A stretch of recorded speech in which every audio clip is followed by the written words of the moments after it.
장례식이 끝나고 집으로 돌아왔을 때 집은 너무나 조용했습니다.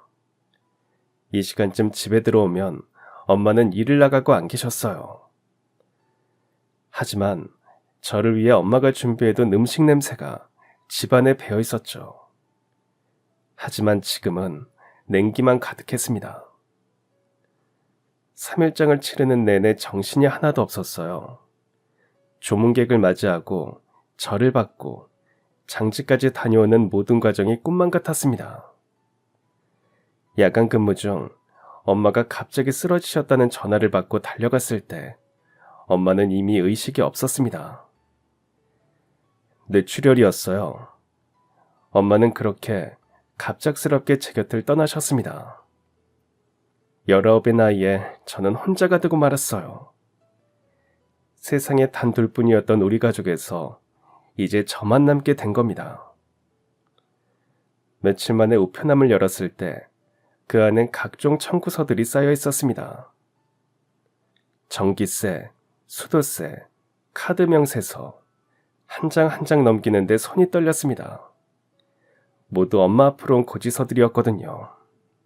그러다 엄마의 휴대폰 요금 청구서를 발견했습니다. 금액은 3만 원 남짓, 얼마 되지 않는 돈이었습니다. 평소라면 아무것도 아닐 금액이었죠. 하지만 지금의 저에게는 달랐습니다. 당장 다음 달 월세는 어떻게 내야 할지, 생활비는 어떻게 마련해야 할지 막막하기만 한 상황에서 한 푼이라도 아껴야 했으니까요. 물론 엄마의 번호를 없애고 싶지 않았습니다. 그래서 며칠을 망설였어요.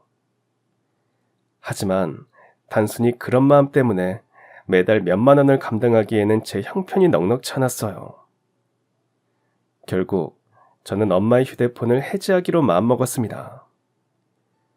구청 근처에 있는 작은 휴대폰 대리점을 찾아갔어요. 평일 오전이라 손님이 별로 없었습니다. 한쪽 의자에 앉아서 해지 신청서를 작성하는데 자꾸만 눈물이 핑 돌았습니다. 서류에 적힌 명의자 성명란에 엄마 이름을 적고 있자니 가슴이 미어지는 것 같았어요. 펜이 쥔 손이 떨려서 글씨가 제대로 써지지 않았습니다. 고객님, 명의자 본인이 직접 오셔야 하는데요. 며칠 전에 돌아가셨어요. 잠시 말을 잇지 못하다가 겨우 그렇게 답했습니다. 직원분은 깜짝 놀라며 미안하다고 하셨어요. 그리고는 사망증명서와 신분증 등 필요한 서류를 안내해 주셨습니다. 마침 구청 옆이라 바로 떼올 수 있을 거라고 하셔서 자리에서 일어났어요. 바로 그때 주머니 속에서 엄마의 휴대폰이 울렸습니다. 화면을 보니 등록되지 않는 번호였어요. 스팸 전화일 수도 있었지만 이상하게 거절 버튼을 누를 수 없었어요. 저는 잠시 망설이다가 결국 통화 버튼을 눌렀습니다. 저기 혹시 박선아 씨 휴대폰 아닌가요? 전화기 너머로 한 남성의 목소리가 들려왔습니다. 그분은 엄마의 본명을 정확히 불렀어요. 순간 가슴이 철렁 내려앉았습니다. 누가 엄마를 찾는다는 게 너무나 낯설고 슬펐습니다. 맞는데요. 근데 엄마가 며칠 전에 병으로 갑자기 돌아가셨어요. 저는 울컥하는 감정을 추스르며 간신히 그렇게 답했습니다. 한동안 침묵이 이어졌어요. 전화기 너머로 무거운 한숨 소리가 들려왔습니다. 짧은 탄식이었지만 알 수 있었어요. 그분은 엄마의 죽음을 진심으로 슬퍼하고 계셨어요. 아휴, 어디서부터 얘기를 꺼내야 할지 모르겠군요. 실은 제가 이렇게 전화를 드린 건... 그분은 조심스럽게 말을 꺼냈습니다. 그리고 그날 저는 제 인생을 바꿀 놀라운 이야기를 듣게 되었습니다.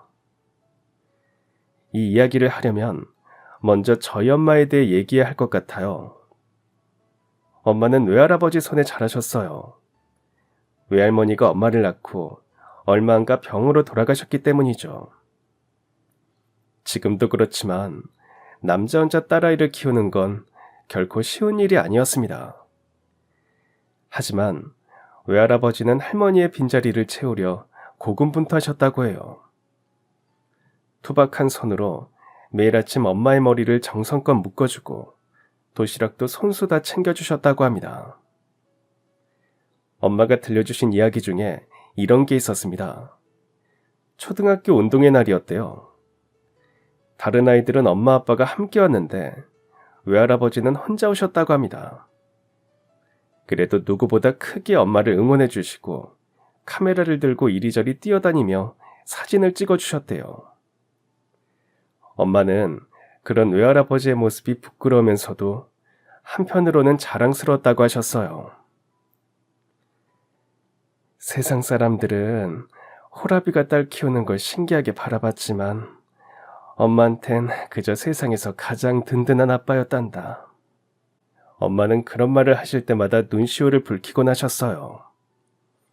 엄마는 공부를 곧잘 하셨다고 해요. 외할아버지는 엄마의 등록금을 모으기 위해 그 좋아하던 담배도 끊으시고 알뜰살뜰 돈을 모으셨다고 합니다. 그런 외할아버지를 보면서 주변에서 여자애가 무슨 대학이냐고 물으면 외할아버지는 단호하게 이렇게 답하셨다고 합니다. 공부하는데 남녀가 어디 있어? 잘하는 놈은 무슨 수를 쓰든 부모가 밀어줘야지. 나중에는 돈을 한 푼이라도 더 벌기 위해 야간 근무와 주말 근무를 자처하셨다고 해요. 그렇게 어렵게 모은 돈으로 결국 엄마를 대학에 보냈는데 성공하셨죠. 엄마는 대학을 나와 좋은 직장에 들어가서 그런 외할아버지에게 효도하겠다고 다짐했습니다. 이제야 두 사람 앞에 꽃길이 열리나 싶었죠. 하지만 그때부터 엄마 인생에 거센 파도가 밀려오기 시작했습니다. 대학생이던 엄마는 평범하고 성실한 학생이었습니다. 가정 형편이 넉넉하지 않아서 아르바이트를 병행하며 학교를 다녔어요. 도서관에서 책을 정리하는 일, 카페에서 커피를 만드는 일, 그렇게 틈틈이 일하며 용돈을 벌었다고 합니다. 그러던 어느 날 같은 과 남학생과 친해지게 되었습니다. 처음엔 조별과제를 함께하는 사이였는데 자꾸 마주치다 보니 자연스럽게 가까워졌다고 해요. 그 남자는 착하고 배려심도 좋았어. 말도 잘 통했고. 엄마는 그렇게 말씀하셨습니다. 처음으로 누군가와 미래를 함께 꿈꾸던 시절이었습니다. 졸업하고 나면 어떤 일을 하며 살까, 언제쯤 결혼할까, 그런 이야기를 나누곤 했대요. 그러나 그 행복은 그리 오래가지 않았습니다. 어느 날 엄마가 임신 사실을 알게 되었기 때문이죠. 처음엔 너무 무서웠다고 해요. 22살, 아직 학생 신분인데 아이를 가졌다는 게 믿기지 않았대요. 하지만 사랑하는 사람과 함께라면 문제를 해결할 수 있을 거라고 생각했습니다. 그래서 용기를 내어 그 남자에게 임신 사실을 고백했다고 해요. 그런데 그 말을 들은 남자의 얼굴빛이 싹 변했다고 합니다. 횡설수설하더니 자신이 대책을 세워보겠다며 그대로 자리에서 일어났다고 해요. 그러고는 연락이 끊겼다고 합니다. 학교조차 나오지 않았다고 해요. 그러다 뒤늦게 친구를 통해 남자의 소식을 들었다고 합니다. 걔 군대 간다고 하던데? 무슨 일인지 급하게 자원 입대한다고 들었어. 그때 엄마가 느낀 실망감, 분노, 허탈감이 어땠을지 저는 감히 상상도 되지 않습니다. 남자는 그렇게 책임을 피해 도망쳤습니다. 엄마는 몇 날 며칠을 울며 밤을 새웠다고 합니다. 배신감이 너무 컸대요. 사랑한다고 했던 그 말들이 모두 거짓이었던 것 같아서 마음이 너무 아팠다고 했습니다. 더 힘든 건 그 다음이었습니다. 어디서 소문이 났는지 학교에 소문이 돌기 시작했습니다. 친구들의 시선이 달라졌다고 해요. 뒤에서 대놓고 수군거리는 소리가 들렸고 함께 다니던 친구들도 하나둘 멀어져 갔습니다. 일이 그렇게 되니 학교에 나가는 일조차 버거워졌다고 해요. 강의실에 앉아 있으면 사람들의 시선이 온통 자신을 향하는 것 같았대요. 세상이 너무 쉽게 사람을 버리더라. 당시를 떠올리며 엄마는 그렇게 말씀하셨어요. 그때 엄마의 표정이 너무 쓸쓸해 보여서 저는 아무 말도 할 수 없었습니다. 결국 며칠을 끙끙 앓다가 외할아버지께 사실을 고백했다고 해요. 그 말을 듣고 한동안 외할아버지는 아무 말씀도 하지 않으셨대요. 그러고는 몇 년 동안 끊은 담배를 연달아 피우셨다고 합니다. 담배 연기 사이로 보이는 외할아버지 얼굴은 너무나 괴로워 보였대요. 그리고 아이를 지우라고 말씀하셨다고 합니다. 외할아버지는 단호했다고 해요. 딸의 인생이 망가질까봐 두려우셨던 겁니다. 사회가 미혼모에게 얼마나 가혹한지 외할아버지는 너무나 잘 아셨으니까요. 하지만 엄마는 눈물을 흘리며 이렇게 대답했다고 합니다. 아빠, 아이가 무슨 잘못이에요. 제가 잘못한 건데. 저 때문에 생긴 생명인데 그렇게 보낼 순 없어요. 그날 밤 집안엔 엄마의 울음소리와 외할아버지의 탄식 소리만이 들렸다고 해요. 외할아버지는 몇 번 더 엄마를 설득했지만 엄마는 고집을 꺾지 않으셨습니다. 저런 소리까지 나왔지만 소용없었다고 해요. 결국 외할아버지는 엄마의 결정을 받아들이셨습니다. 학교는 자퇴 처리했습니다. 친구들과도 연락이 끊겼고 꿈꾸던 미래의 문도 닫혔습니다. 하지만 엄마는 슬퍼하지 않았어요. 행여 그 슬픔이 뱃속에 있는 아이에게 전달될까봐 더 힘을 내셨다고 해요. 외할아버지는 말은 안 하셨지만 그런 엄마를 묵묵히 도와주셨다고 해요. 병원비를 챙겨주시고 몸에 좋다는 음식을 사다 주시고 엄마가 입덧을 하면 말없이 등을 두드려 주셨다고 합니다. 그렇게 엄마는 외로움 속에서도 외할아버지의 사랑으로 힘든 시간을 버텨냈습니다. 엄마가 아이를 낳은 후 산부인과 병실에 머무를 때도 외할아버지가 곁을 지키셨다고 합니다. 주변 산모들이 그 모습을 보고 아버님이세요 하고 물으며 놀라워했다고 해요.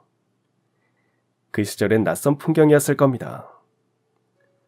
외할아버지는 집에 돌아와서도 묵묵히 산후조리를 하셨다고 합니다. 젖병을 삶고 미역국을 끓이고 방 안의 보일러를 연신 확인하셨다고 해요. 투박했지만 그 모든 손길에 정성이 묻어났다고 합니다. 하지만 외할아버지가 처음부터 저를 예뻐한 건 아니었다고 합니다. 제가 태어나고 한두 달은 저를 보실 때마다 한숨을 쉬셨대요. 미움이 아니었습니다. 딸이 앞으로 겪을 고생을 생각하면 속상함이 앞섰던 겁니다. 가끔 제 얼굴을 내려다보시며 넌 무슨 죄가 있겠냐 하고 속삭이셨다고 해요. 엄마는 그런 외할아버지의 속내를 알기에 괜히 더 죄송스러웠다고 합니다. 같은 집에 살면서도 서로를 위로하지 못하는 무거운 공기가 흘렀다고 해요. 하지만 시간이 지나면서 외할아버지의 마음도 서서히 녹아내렸습니다. 제가 처음 뒤집기를 성공했을 때였습니다. 그때 외할아버지는 제가 기특해 웃음을 터뜨리셨다고 해요. 엄마는 외할아버지가 그렇게 활짝 웃는 얼굴은 처음 보셨다고 했습니다. 제가 첫걸음말을 뗄 때는 넘어질까봐 손을 벌리고 뒤를 졸졸 따라다니셨다고 해요. 제가 비틀거리며 한 걸음씩 떼면 외할아버지도 조심스럽게 한 걸음씩 물러서셨대요. 제가 처음 말을 배울 무렵에는 할아버지라는 단어가 어려워서 외할아버지를 할비라고 불렀대요. 외할아버지는 할비라는 말을 들을 때마다 환하게 웃으며 제게 두 팔을 활짝 벌리셨다고 합니다. 그 이후로 외할아버지는 완전히 달라지셨습니다. 저에게 푹 빠져서 장난감을 사주시고 낮잠을 재워주시고 동네 사람들한테 자신의 손녀가 천사람의 자랑까지 하셨다고 해요. 빵긋빵긋 자루는 아기를 보면서 동네 사람들은 고개를 끄덕였다고 합니다. 한때 딸이 미혼모가 된 것에 마음 아파하던 분이 이제는 당당히 손녀 자랑을 하고 다니신 겁니다. 하지만 세상의 시선은 여전히 차가웠습니다. 동네마트 아주머니는 애아빠가 없는 거냐며 아무렇지 않게 물었고, 이웃 어른들은 이제라도 애는 보육원에 보내고 새 출발하라며 엄마를 부추겼습니다. 그럴 때마다 엄마는 답변을 얼버무리며 작아지셨어요. 그런 딸을 볼 때마다 오히려 외할아버지가 목소리를 높이셨다고 해요. 애아빠는 뭐하러 찾소? 우리 선아는 똑 부러져서 혼자서도 잘 키우니 걱정 마쇼. 그렇게 겉으로는 아무렇지 않게 구셨지만 속으로는 피가 마르셨을 겁니다. 남의 시선보다 딸의 눈물을 더 무서워하던 아버지였으니까요. 외할아버지 손은 크고 거칠었어요. 하지만 누구보다 따뜻했습니다. 그리고 외할아버지와 시장에 가면 제가 좋아하는 꽈배기를 먹을 수 있었어요. 함께 버스를 탈 때면 늘 무릎에 저를 앉히고 창밖을 보며 이런저런 얘기를 해주셨습니다. 하이비, 저건 뭐예요? 아, 저기는 아픈 자동차를 고쳐주는 곳이다. 그럼 저건 뭐예요? 더러워진 옷을 깨끗하게 세탁해주는 곳이지. 제가 무엇을 묻든 외할아버지는 친절하게 답해주셨어요. 하지만 그렇게 평온한 시절은 그리 오래가지 않았습니다. 제가 6살 무렵 청천벽력 같은 소식이 저희 가족에게 날아들었기 때문이죠. 근래 들어 소화가 부쩍 안 된다며 병원을 찾은 외할아버지는 췌장암이라는 진단을 받으셨습니다. 이미 말기라 수술이 어렵다는 의사의 말을 듣고 엄마는 펑펑 우는데 외할아버지는 아무 말도 못하셨다고 해요.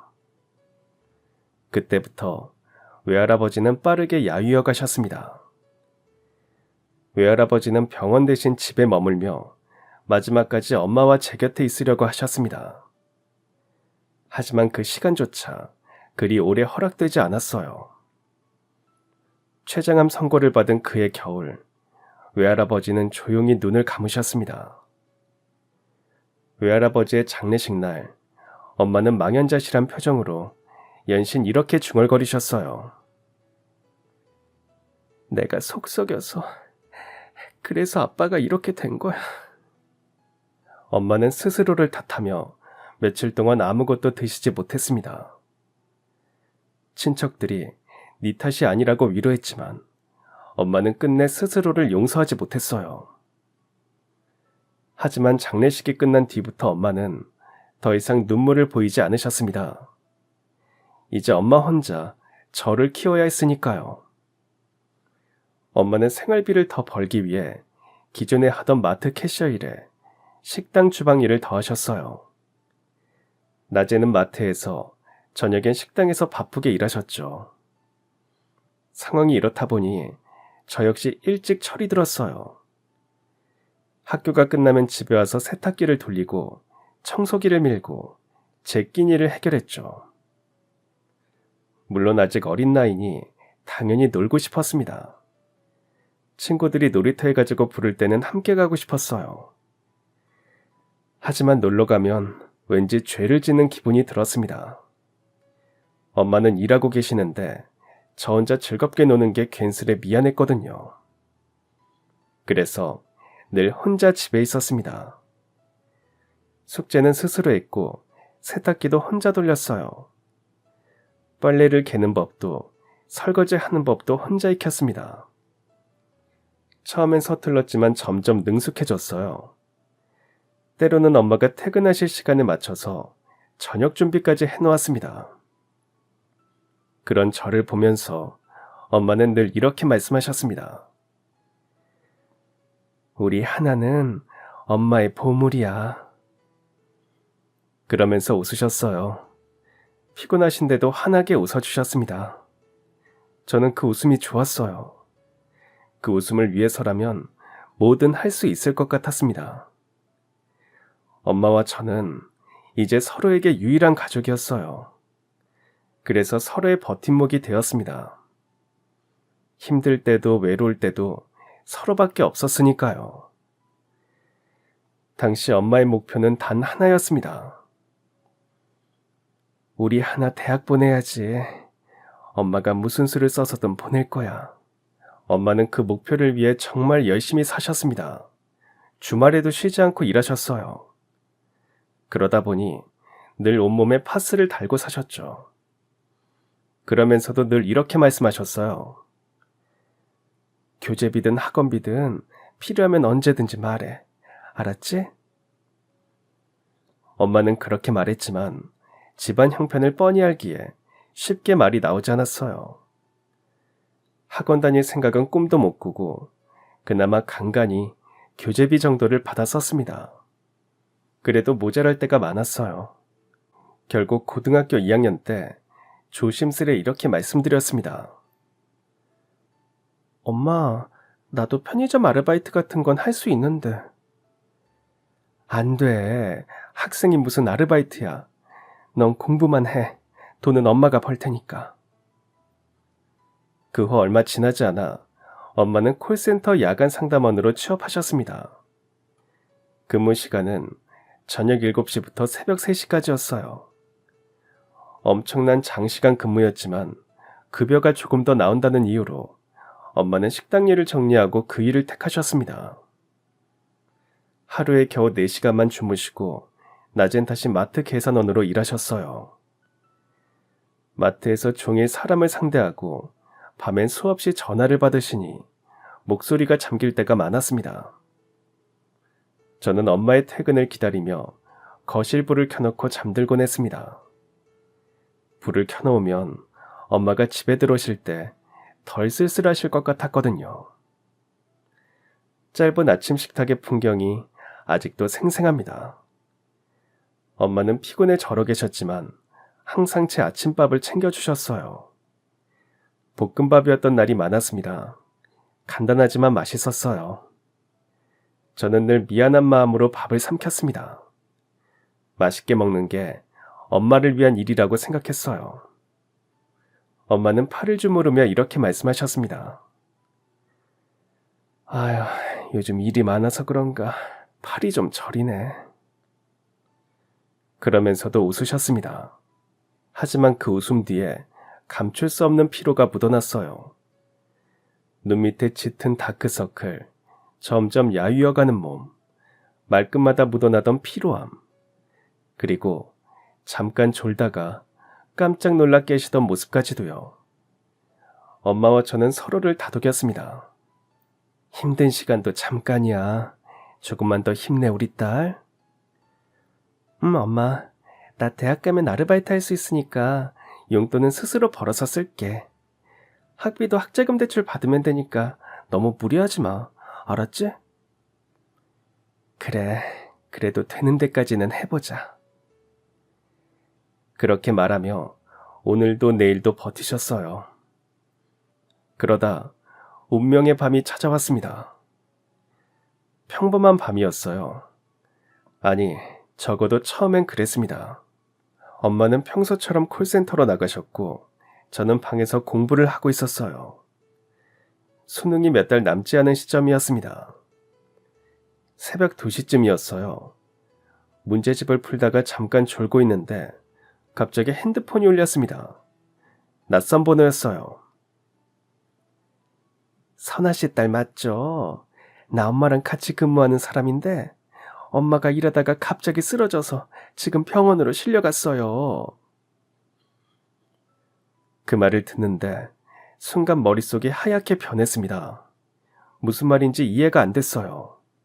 엄마가 쓰러지셨다니. 아까 나가실 때만 해도 멀쩡했는데 이게 무슨 날벼락인가 싶었습니다. 옷도 제대로 못 입고 병원으로 달려갔어요. 택시를 타고 가는 내내 손이 떨렸습니다. 제발 아무 일도 아니길. 그냥 과로로 잠깐 쓰러지신 거길 간절히 바랬습니다. 응급실에 도착했을 때 유리문 너머로 급박한 상황을 볼 수 있었어요. 산소 마스크를 쓴 엄마, 전기 충격기, 빠르게 움직이는 의사들의 손, 간호사들이 분주하게 오가는 모습까지 저는 그 모습을 보면서 덜덜 떨고 있을 수밖에 없었습니다. 얼마나 시간이 지났을까요? 의사 선생님이 저에게 다가오셨습니다. 표정이 어두웠어요. 뇌출혈입니다. 광범위한 출혈이 있었고 손 쓸 틈이 없었습니다. 최선을 다했지만 유감입니다. 그 말을 듣는 순간 다리에 힘이 풀려서 그 자리에 주저앉고 말았습니다. 엄마, 나 아직 대학도 못 갔는데 우리 약속했잖아. 조금만 더 버티자고. 그런데 이렇게 가버리면 어떡해. 잠든 듯 눈을 감은 엄마 앞에서 그렇게 중얼거렸습니다. 하지만 엄마는 대답이 없었어요. 19살, 저는 그렇게 혼자가 되고 말았습니다. 장례식장은 작고 조용했습니다. 조문객보다 빈자리가 더 많았어요. 엄마의 직장 동료 몇 분과 동네 이웃분들만 오셨습니다. 엄마가 얼마나 조용하게 사셨는지 알 수 있는 풍경이었어요. 저는 상주로 앉아 있었지만 아무 말도 할 수 없었습니다. 눈물도 이미 말라버린 것 같았어요. 3일장을 치르는 내내 그저 멍하니 영정사진만 보고 있었습니다. 머릿속엔 온통 걱정뿐이었어요. 앞으로 어떻게 살아야 하나? 월세는 어떻게 내지? 대학은 포기해야 하나? 슬픔과 막막함이 동시에 밀려왔습니다. 장례가 끝난 후 버스를 타고 집으로 돌아왔습니다. 그때까지도 엄마가 쓰시던 핸드폰을 손에 꼭 쥐고 있었어요. 화면을 켜보니 엄마와 제가 함께 찍은 사진이 배경에 깔려 있었습니다. 제가 고등학교 입학식 때 찍은 사진이었어요. 그 사진을 보니 그제야 슬픔이 밀려왔습니다. 저는 엄마의 핸드폰을 붙잡고 한참을 울었어요. 그러다 겨우 감정을 추스르고 집안을 정리했습니다. 며칠 만에 우편함도 열어보았죠. 그 사이 우편함이 가득 차 있었습니다. 수도세, 전기세, 카드 명세서, 보험료 미납 고지서. 한 장 한 장 꺼내는데 손이 떨렸습니다. 모두 엄마 앞으로 온 청구서들이었어요. 그 중에 엄마의 휴대폰 요금 청구서가 눈에 들어왔습니다. 금액은 3만 원 정도로 크지 않았습니다. 하지만 엄마가 남긴 돈으로 당분간 생활하려면 작은 돈이라도 아껴야 했습니다. 통장 잔고를 확인해 보니 생각보다 적었거든요. 결국 며칠 고민하다가 핸드폰을 해지하기로 마음먹었습니다. 엄마의 번호를 없애고 싶지 않았지만 상황상 어쩔 수 없었어요. 구청 근처에 있는 대리점으로 갔습니다. 직원분은 당사자가 아니면 사망진단서, 가족관계 증명서, 신분증 같은 게 필요하다고 설명했습니다. 저는 서류를 챙기기 위해 자리에서 일어났어요. 바로 그때였습니다.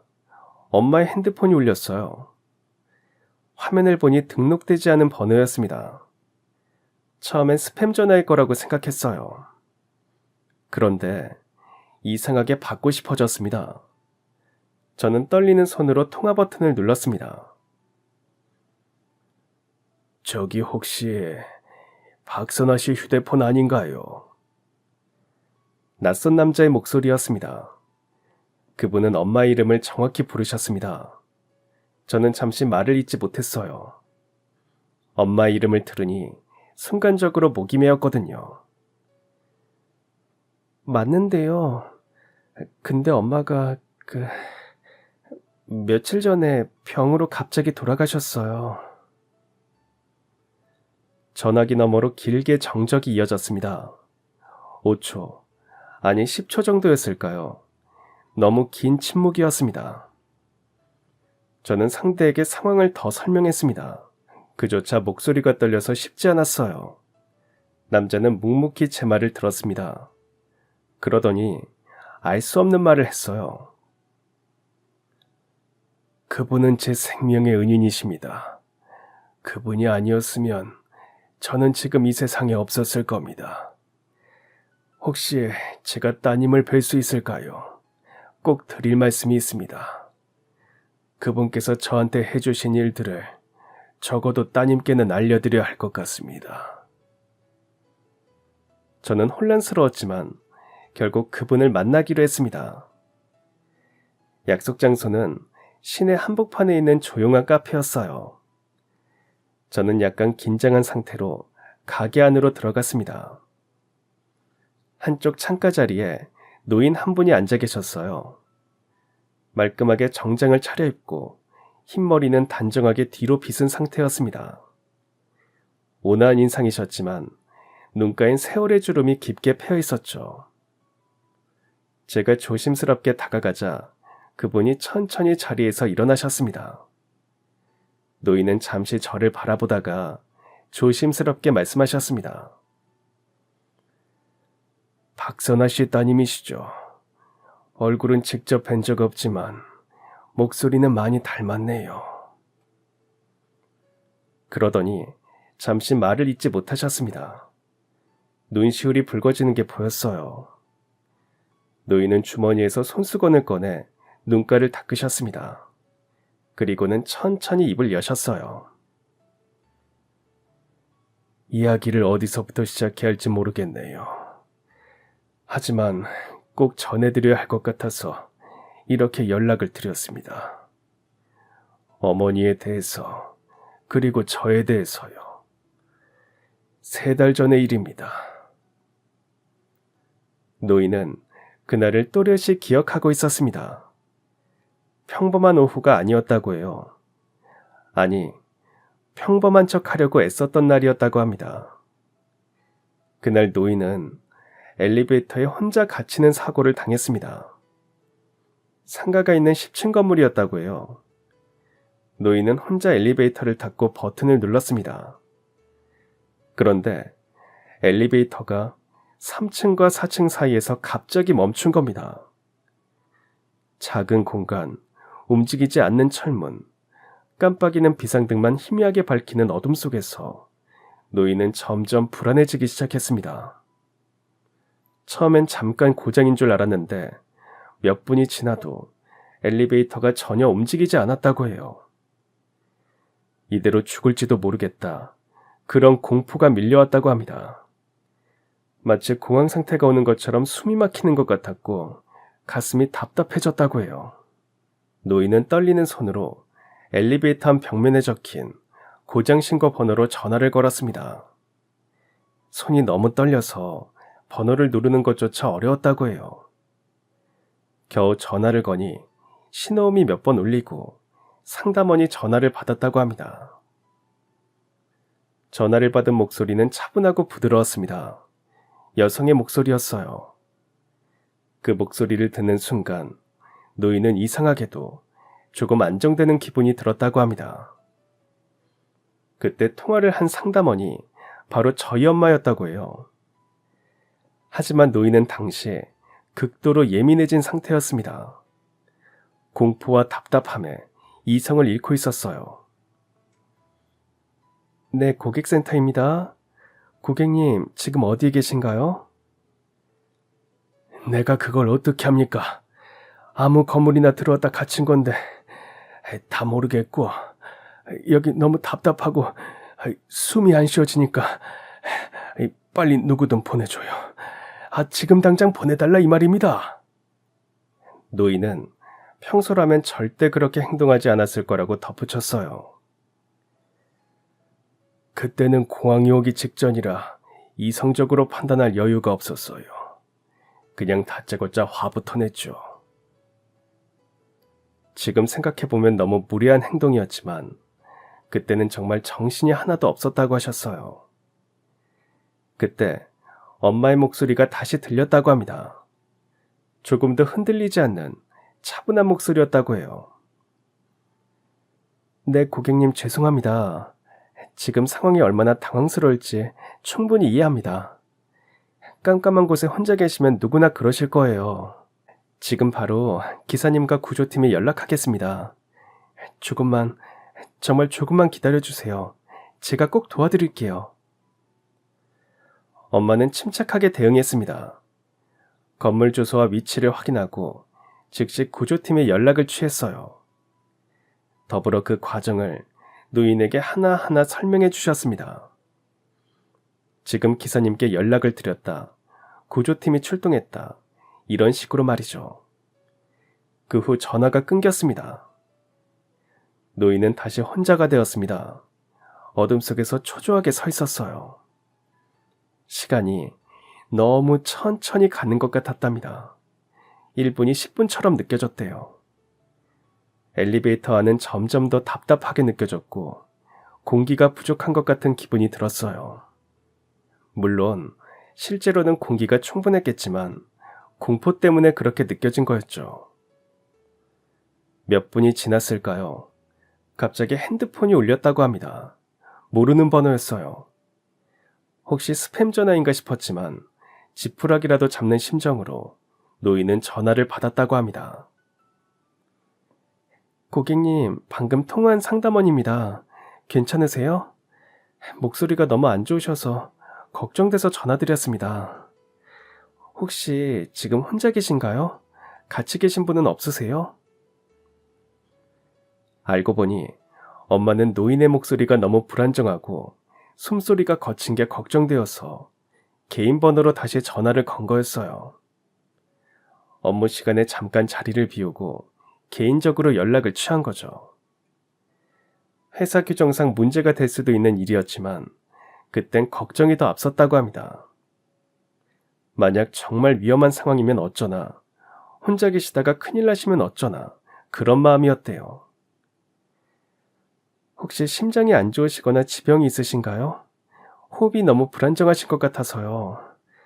당뇨나 고혈압 같은 건 없으세요? 아니, 특별히 아픈 데는 없는데 그냥 너무 답답하고 무서워서 이런 적은 처음이라서요. 다행이네요. 그래도 놀라셨을 테니 심호흡을 천천히 해보세요. 저랑 같이 해볼까요? 제가 세워드릴게요. 하나, 둘, 셋 하고 천천히 숨을 들이마시고 다시 하나, 둘, 셋 하고 천천히 내쉬세요. 노인은 엄마가 시키는 대로 심호흡을 했답니다. 한 번, 두 번, 세 번. 그렇게 몇 번 하고 나니 정말 조금 안정이 되는 것 같았대요. 구조팀이 15분 안에 도착한다고 연락을 받았어요. 이제 곧이니까 정말 조금만 더 버티세요. 제가 전화 끊지 않고 계속 연결하고 있을게요. 그 말에 노인은 조금 안심이 되었다고 합니다. 엄마는 자연스럽게 이런저런 이야기를 이어나갔다고 해요. 오늘 날씨 참 좋았죠? 아침에 집 나올 때 하늘 보니까 구름 한 점 없이 맑더라고요. 햇살이 너무 예쁜 날이었어요. 그리고 저희 집 근처에 은행나무 가로수가 있는데 요즘 딱 단풍이 들어서 너무 예뻐요. 노랗게 물든 게 정말 장관이더라고요. 길 가다가 계속 쳐다보게 돼요. 고객님은 가을 좋아하세요? 저는 사계절 중에 가을을 제일 좋아해요. 나는 별로예요. 만물이 죽어가는 계절이니. 그래서 봄이 더 좋아요. 봄도 좋죠. 고객님 말씀대로 봄은 만물이 소생하는 계절이니까요. 정말 별것 아닌 이야기들이었습니다. 날씨 얘기, 점심 얘기, 동네 얘기. 하지만 그 평범한 이야기들이 노인에게는 큰 위로가 되었습니다. 누군가 옆에서 같이 있어주는 것 같은 느낌이 들었대요. 엄마의 차분한 목소리를 듣고 있자니 불안하던 노인의 호흡이 점점 안정되었습니다. 떨리던 손도 조금씩 진정되었어요. 빠르게 뛰던 심장도 차츰 느려졌고요. 차가웠던 손끝도 조금씩 따뜻해지는 것 같았답니다. 참, 저녁은 드셨어요? 저는 오늘 김치찌개를 먹었는데 정말 맛있었어요. 딸아이가 끓여줬는데 요리 솜씨가 정말 좋거든요. 어, 딸이 있군요. 네, 지금 고3인데 수험생이라 힘든 시간을 보내고 있어요. 밤늦게까지 공부하고 아침 일찍 일어나고 그래도 열심히 하는 모습을 보면 정말 대견해요. 제가 많이 도와주지 못하는데도 알아서 잘해주니 늘 고맙고 미안하죠. 엄마는 제 이야기도 해주셨다고 합니다. 노인은 그 이야기를 들으며 고개를 끄덕였다고 해요. 엄마의 목소리에서 딸에 대한 사랑이 그대로 느껴졌다고 하셨어요. 딸이 좋은 엄마를 뒀네요.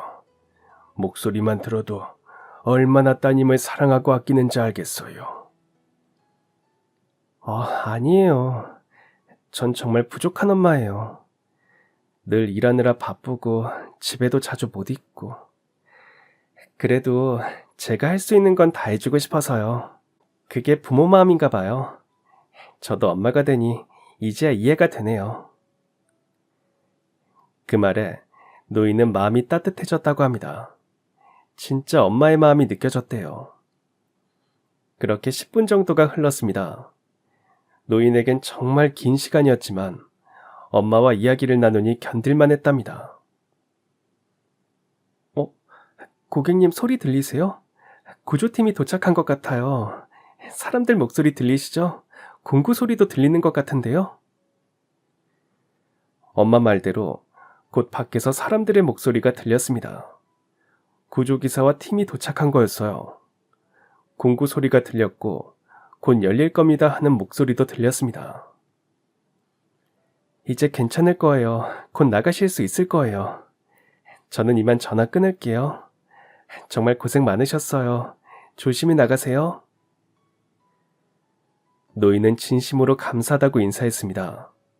얼마 안가 문이 열렸고 노인은 무사히 구조되었습니다.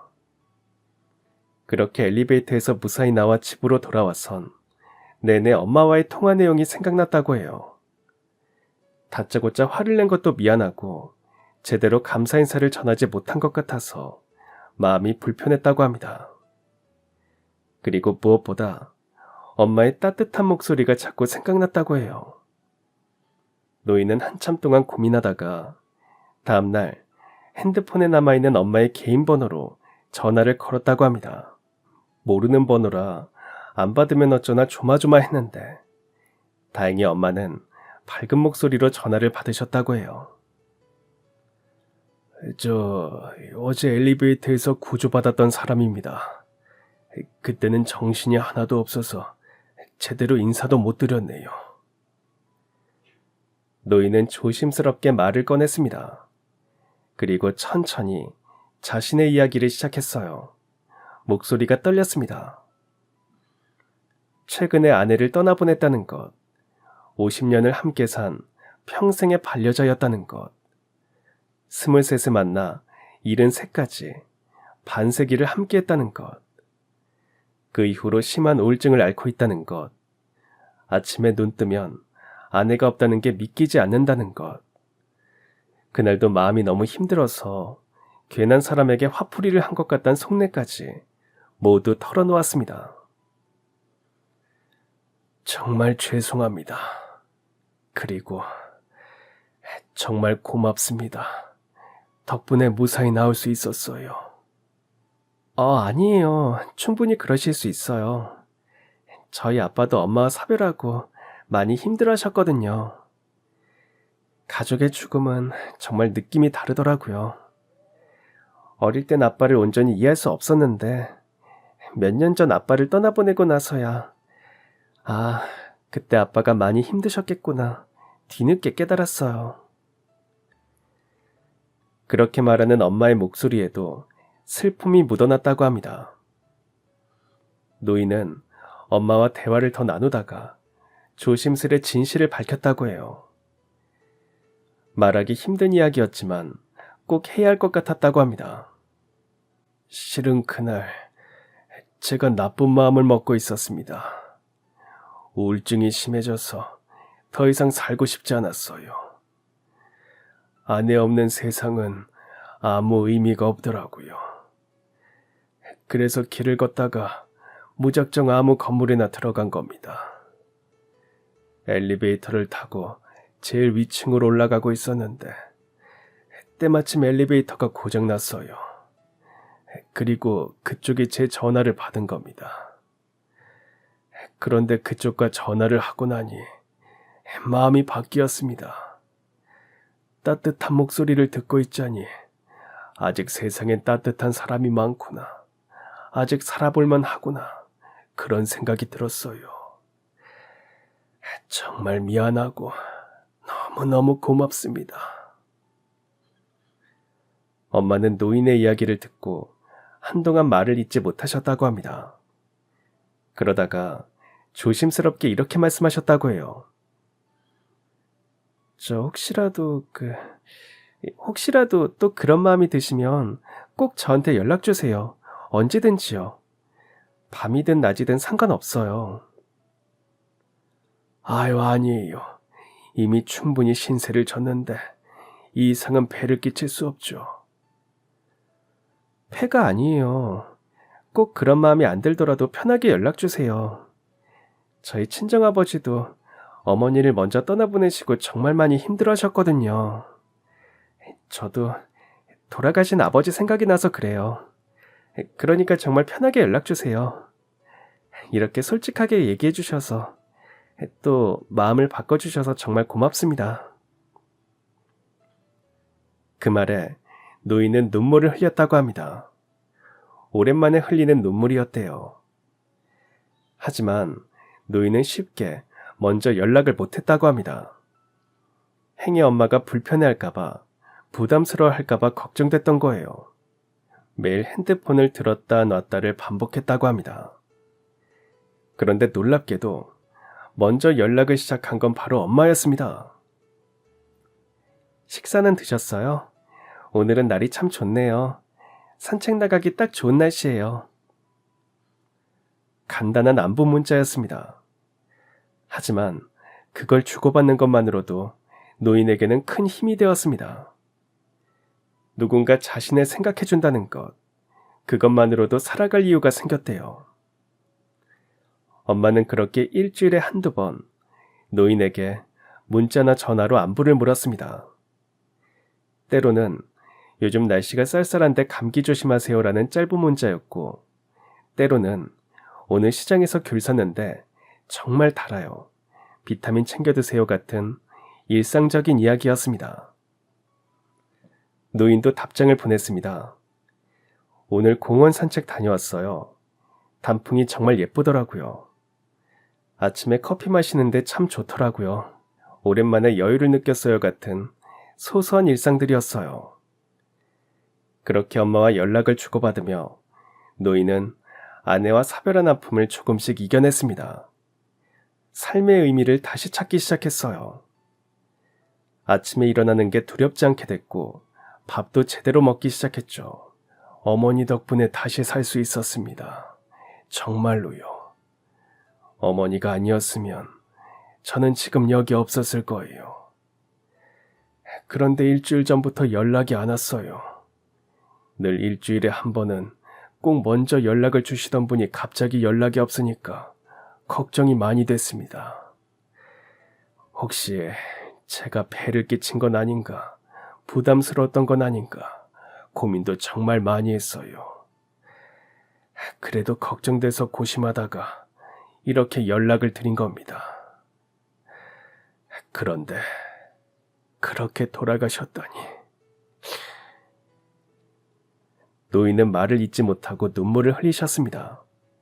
손수건으로 눈물을 닦으시는 모습이 너무나 안타까워 보였어요. 저 역시 그 모습을 보면서 울컥했습니다. 저와 노인은 한참 동안 눈물을 훔치며 침묵했어요.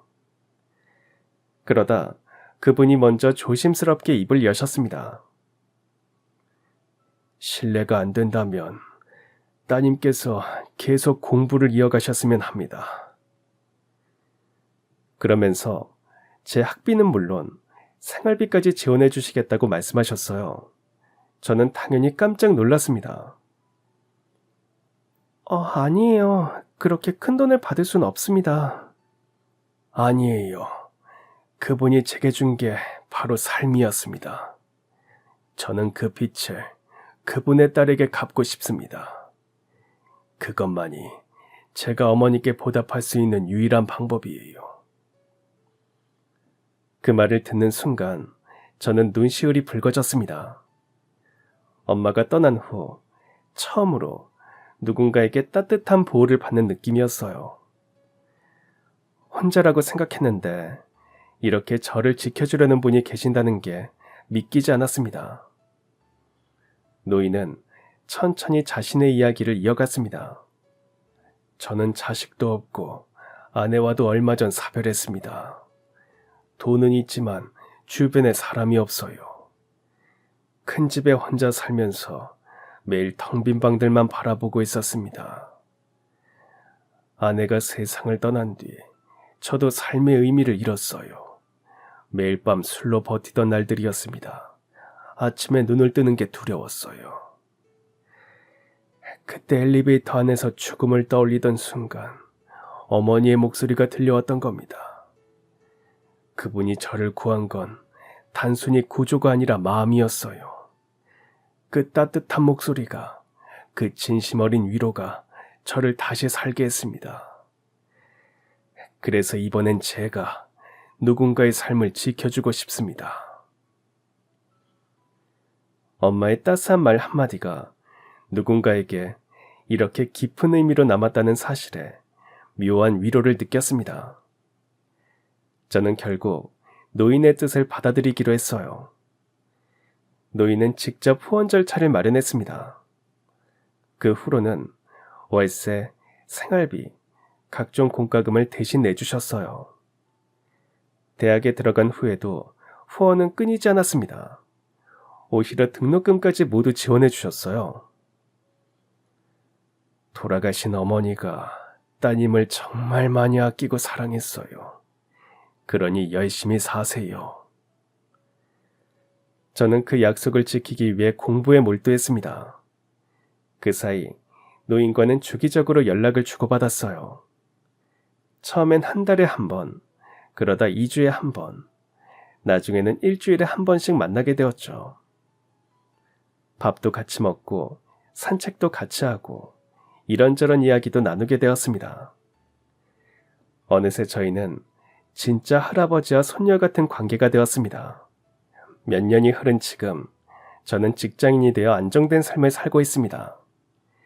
주중에 한 번은 꼭 할아버지 댁을 찾아갑니다. 함께 식사를 하거나 공원을 산책하죠. 할아버지는 제 회사 이야기를 들으며 즐거워하시고 저는 할아버지의 옛날 이야기를 듣고는 합니다. 가끔 할아버지는 이렇게 말씀하세요. 네 어머니 덕분에 내가 다시 살 수 있었어. 그리고 너 덕분에 말년에 외롭지 않게 살고 있단다. 저야말로 할아버지 덕분에 여기까지 올 수 있었어요. 정말 고맙습니다. 결국 엄마의 진심 어린 위로가 한 사람의 생명을 살렸고 그 인연이 다시 저를 살렸습니다. 세상은 때로는 너무 차갑습니다. 하지만 한 사람의 따뜻한 말이 누군가의 인생을 바꿀 수 있다는 걸 아셨으면 좋겠어요. 오늘 제 사연은 이걸로 마치겠습니다. 끝까지 들어주셔서 감사합니다. 그럼 지금까지 사연 들어주셔서 감사합니다. 사연이 재밌으셨다면 구독과 좋아요 부탁드려요. 감사합니다. 안녕히 계세요.